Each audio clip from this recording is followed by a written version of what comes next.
The following content is provided under a Creative Commons license. Your support will help MIT OpenCourseware continue to offer high-quality educational resources for free. To make a donation or view additional materials from hundreds of MIT courses, visit MIT OpenCourseware at ocw.mit.edu. Now, what we're going to do today is build on what you learned in section on Friday. On Friday, you learned about how supply and demand interact to yield equilibrium. So the sort of fundamental concepts we talked about with Adam Smith and his water diamond paradox of supply and demand interacting to yield a market price and quantity. And the way we're going to build on your understanding of this today is talk about what happens when you shock that supply and demand equilibrium. When things change, how does that change that supply and demand equilibrium? And that'll help build your understanding of what you learned. So to review, let's go to our basic supply and demand graph, figure 2.1 in the handout. You talked in section about the market for pork. That's the market Perloff uses, seems good as any. So we'll continue to rely on that. The market for pork.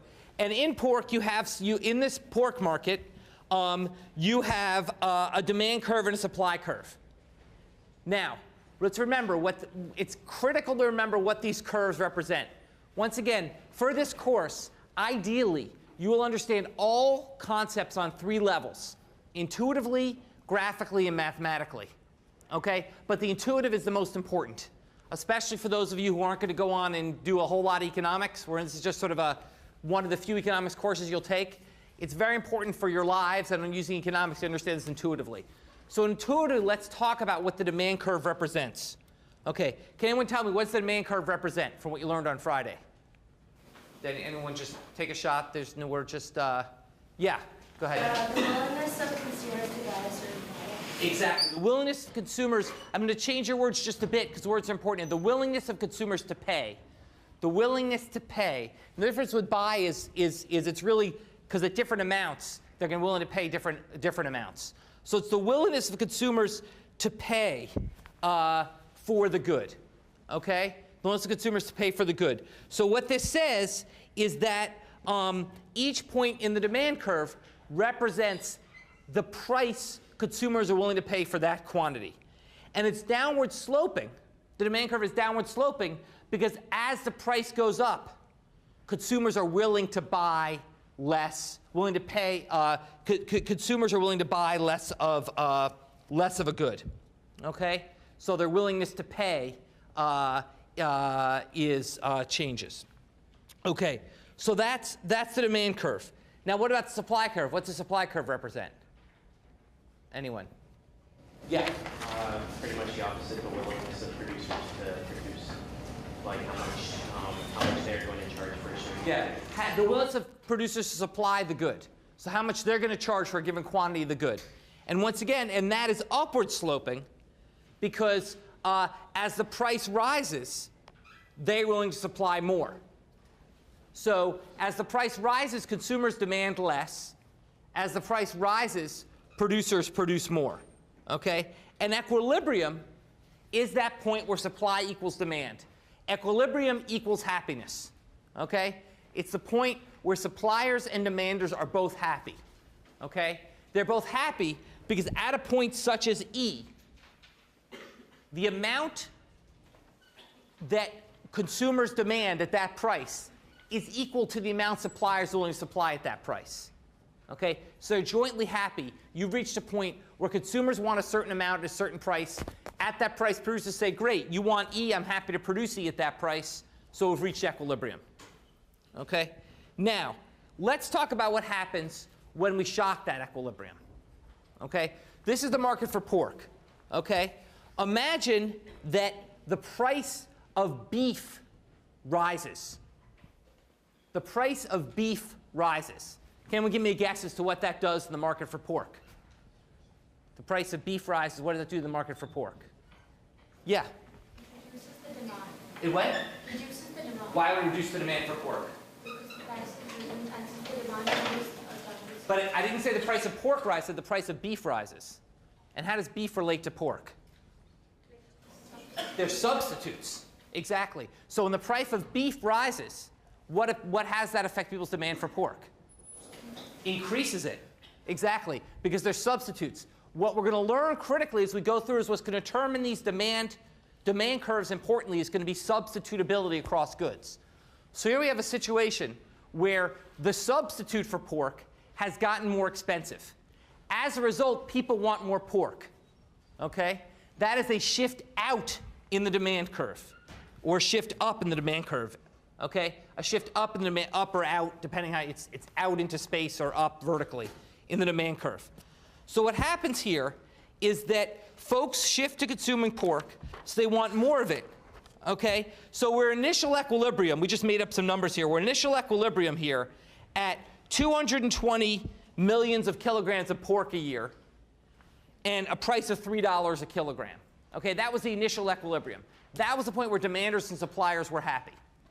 Now, the price of beef has gone up, maybe because, you know, I don't know why, mad cow disease or something like that has raised the price of beef. Okay?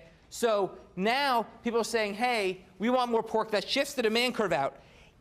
Initially, if the price stayed at $3, if the price remained at $3, what would happen? Well, what would happen is people would now, and once again, these numbers are made up, but this is just to illustrate an example. Okay?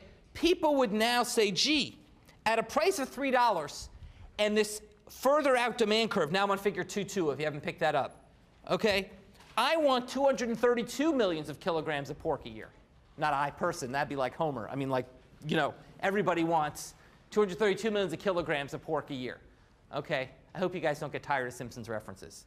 So basically, what you're going to do, so what that says is consumers say, gee, I want a lot more pork at that price. If it's going to be $3 and the price of beef just went up, I want a lot more pork. Okay? So what you're going to have initially is excess demand. Because at that price of $3, suppliers are only willing to supply 220 million kilograms. They were happy, right? They were happy at point E1.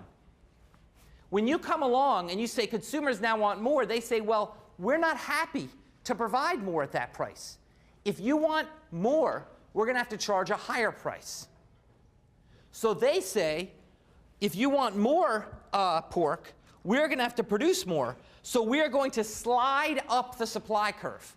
So if you think about, if you go to a point if you start at a point like E1, they say, gee, you want more pork? Well, we're going to have to slide up that supply curve. Okay, so we're moving up the supply curve and saying, we're going to have to charge you a higher price if you want more. Okay, well, as the price goes up, consumers say, well, wait a second, if the price is going up, I don't want quite as much more. Okay, and you meet at the new equilibrium E2. So what happens is producers say, gee, if you want more, I'm going to charge a higher price. Consumers say, well, gee, if you're charging a higher price, I'm going to go back up the demand curve. I don't quite want that. I don't quite want as much at that higher price. And the new equilibrium is E2. That's where consumers and producers are now happier with that outward shift in demand curve. But the key point is consumers are not getting as much as they originally wanted at the original price, because the original price will not hold. The price is going to change. Given the price is going to change, the quantity is going to change, and you end up with both a higher price and a higher quantity for pork. So think about it. It's pretty interesting. The price of beef rising raised the price of pork. It didn't just increase the demand for pork, but through increasing the demand, it raised the price. So price in one market affects the price in another market. Not just the quantity, but the price in another market. And that's our new equilibrium. That's a shift in the demand curve. Okay? And once again, suppliers and demanders are happy. They're happy at this new point E2, this equilibrium, because given the new demand curve, at a price of $3.50 a kilogram, producers are happy to produce the 228 million kilograms of pork a year that consumers want. And at that price, that's what consumers want. If they're going to say, oh, it's $3.50, I want about $2.28. I want more than I wanted before because beef's gotten more expensive, but not as much as I would have wanted if you hadn't increased your price. And that's the new equilibrium is E2. Yeah? But is it possible that like changing the price of pork could affect the price of beef? Excellent. So you could, so the question is, could there be a feedback effect where basically now the pork market's changed, could that go back and affect the beef market? Okay? In principle, yes. Okay? In practice, we're going to make your life easy by saying no. Okay? In principle, it could, and that's